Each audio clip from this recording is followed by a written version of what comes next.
I had back pain, and at its most severe, I literally had to be carried to the shower in order to urinate. I thought I was going to be incapacitated forever. And it was scary because I had small children, I have dogs. How am I ever going to go shopping, buy dog food, pick up my child?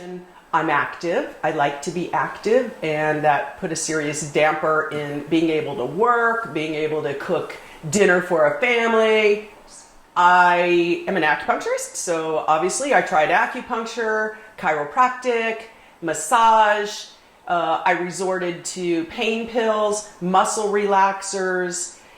Feel like I lost 2 days of my life because they just knocked me out. Couldn't tell you what happened in those 2 days. Traditional methods don't seem to be working.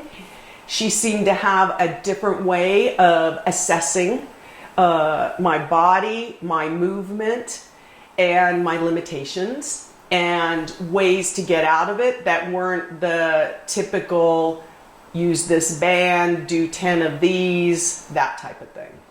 And I'm very happy to say that today I go shopping on my own. I lift that 40-pound bag of dog food. May not be pretty with my butt up in the air, but I'm doing it on my own.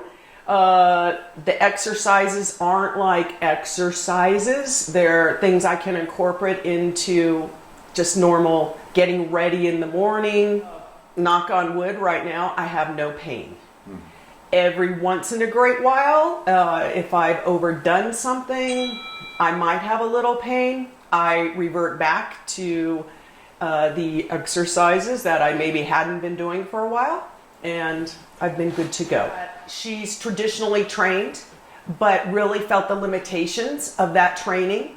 So she studied indigenous cultures where the people carry heavy baskets on their heads, excuse me, where their children are draped across their bodies, and where they don't even know what a pain pill is, and that they're still smiling. And she just studied how they move and took that information and incorporated it with her book, school information, and developed her own system.